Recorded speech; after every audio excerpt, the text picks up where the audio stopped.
ಹೆಸರು ಅನ್ನಪೂರ್ಣ ಸತೀಶ್ ಸಚಿವ. ನಾನು 7ನೇ ತರಗತಿಯಲ್ಲಿ ಓದುತ್ತಿದ್ದೇನೆ.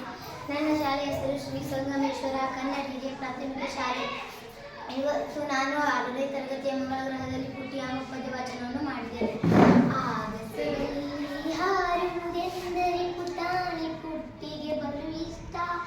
ರೆಕ್ಕೆಗಳಿಲ್ಲದೆ ಹಾರಲು ಆಗದು ತೊಂದರೆ, ಇದು ಕಷ್ಟ. ಒಂದಿನ ಇದ್ದಕ್ಕಿದ್ದಂತೆ ಪುಟ್ಟಿಗೆ ರೆಕ್ಕೆಯು ಬಂದಿತ್ತು. ಹಕ್ಕಿಯ ಹಾಗೆ ಹಾರುವ ಮನಕ್ಕೆ ಹೆಚ್ಚಿನ ಹರುಷವ ತಂದಿತ್ತು. ಕೂಡಲೇ ಪುಟ್ಟಿ ತನ್ನದ ಜಿಗಿದು ಆಗಸದೊಡಲಿಗೆ ಹಾರಿದಳು. ಹಾರುತ್ತ ತೇಲುತ್ತ ಮುಂದಕ್ಕೆ ಸಾಗಿ ಚಂದ್ರನ ಮಡಿಲನ್ನು ಸೇರಿದಳು. ಚಂದ್ರನ ಬಿಟ್ಟು ಮೇಲಕ್ಕೆ ಹಾರಿ ಸೇರಲು ಮಂಗಳ ನಂಗಳವ. ಕೆಂಪಗೆ ಬಣಬಣ ಹುಟ್ಟುತ್ತಲಿತ್ತು, ಕಾಣಲಿಲ್ಲ ಯಾವುದೇ.